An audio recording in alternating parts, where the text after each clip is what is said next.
সীমান্তে পার্কিং নিয়ে মালিকরা বৈষম্যের শিকার প্রতিবাদে বসিরহাটে ঘোজাডাঙ্গা সীমান্ত বাণিজ্যের বন্ধ করে প্রতিবাদ বিক্ষোভ। থমকে সীমান্ত বাণিজ্য, কয়েকশো পণ্যবাহী ট্রাক দাঁড়িয়ে। এশিয়ার দ্বিতীয় বৃহত্তম স্থলবন্দর উত্তর চব্বিশ পরগনার বসিরহাট মহকুমার ভারত বাংলাদেশ ঘোজাডাঙ্গা সীমান্ত, যেখানে প্রতিদিন ৩০০ থেকে ৪০০ ট্রাক দেশের বিভিন্ন রাজ্য থেকে এই সীমান্ত দিয়ে বাংলাদেশে যায়। ২৫ বছর হয়ে গেছে, এখনো পর্যন্ত এই সীমান্তে কোনো সরকারি পার্কিং নেই। ৮৪টা বেসরকারি পার্কিং রয়েছে। কেউ মালিকের কাছ থেকে জমি লিজে নিয়ে করছেন, আবার কেউ নিজের জমিতে পার্কিং জোন করে নিজেরাই ব্যবসা করছেন। কিন্তু রাজ্যের অন্যান্য সীমান্ত বর্ডার, বিশেষ করে মালদা মহাদীপুর সীমান্তে, যেখানে ২৪ ঘন্টা পার্কিং চার্জ ৮০০ টাকা, নির্ধারিত সময় পেরিয়ে গেলে ঘন্টা প্রতি ২০০ টাকা অতিরিক্ত চার্জ নেওয়া হয়, সেখানে ঘোজাডাঙ্গা সীমান্ত অর্ধেক, অর্থাৎ ৪০০ টাকা। পাশাপাশি ১৬ই আগস্ট ২০২২ সালে রাজ্যের সুবিধা পোর্টালে ঘোজাডাঙ্গা পার্কিং ওনার ওয়েলফেয়ার অ্যাসোসিয়েশন তাদের পার্কিং নাম নথিভুক্ত করেছিল।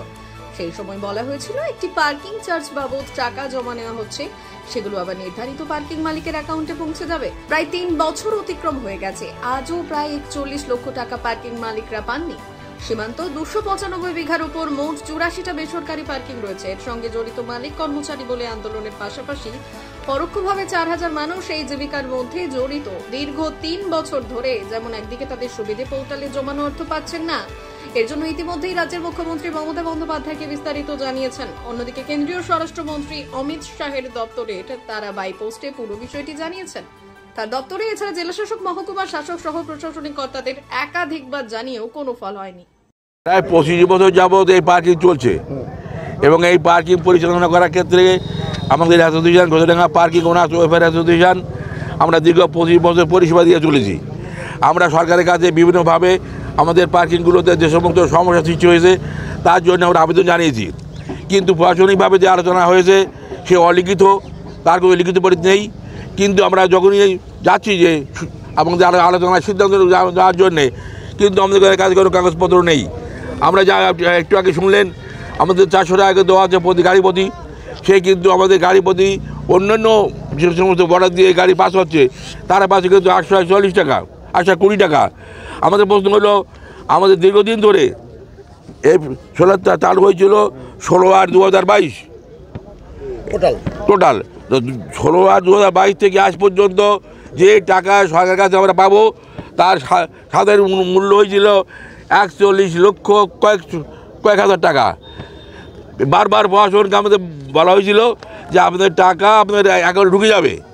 আমরা বারবার সেই টাকা পাওয়ার জন্যে এবং সমস্ত পার্কিং মালিকদের কাছে আশ্বস্ত করেছি আমরা যে এই টাকাটা বেড়ে সবাইকে ভাগ করে দেওয়া হবে। আমরা জানতে চাই সেই ৪১ লক্ষ টাকা, ভুল বলেছি, ৪১ লক্ষ টাকা কোথায় গেল? সেই টাকার কোনো অংশ আমরা পেলাম না কেন? এই যে বৈষম্যমূলক ব্যবহার আমরা কোনো মতো বদলাতে করবো না। কোথায় জানিয়েছিলেন? আমরা জানিয়েছি অমিত শাহ, কেন্দ্রীয় অর্থমন্ত্রীকে জানানো হয়েছে, এখানে মুখ্যমন্ত্রীকে জানানো হয়েছে, এখানে ডিএমকে জানানো হয়েছে। এখানে আমরা চাইছি অন্যান্য বর্ডারে যে সিস্টেম চলছে সেই সিস্টেমটাকে আমরা চালু করতে হবে। আমরা কোনো মতে তার ব্যতিক্রম করতে দেবো না। আমরা জানিয়ে রাখি, আমাদের এই পার্কিং কিন্তু বেসরকারি উদ্যোগে পার্কিং। এই পার্কিংয়ের কিন্তু জমির পরিমাণ আছে ২৯৫ বিঘা, ৯,৭১১ শতক, এবং তার পরিমাণ আছে ২০০ হলে। কিন্তু আমরা যে দীর্ঘ ২৫ বছর পরিষেবার মাধ্যমে আপনারা জানেন এই যে লিজ নেওয়া হয়েছে এই বড় বড় পার্কিংগুলোতে ৬০,০০০ ৭০,০০০ টাকা করে লিজ প্রতি বছর। এই টাকা না দেওয়ার কারণে আমার এখানে একজন সহকর্মী বন্ধু আত্মহত্যা করতে বাধ্য হয়েছে। কার পার্কিং ওনার অ্যাসোসিয়েশনের পক্ষ থেকে জানাচ্ছি যে বিগত ২.৫ বছর সুবিধা পোর্টাল চালু হয়েছে।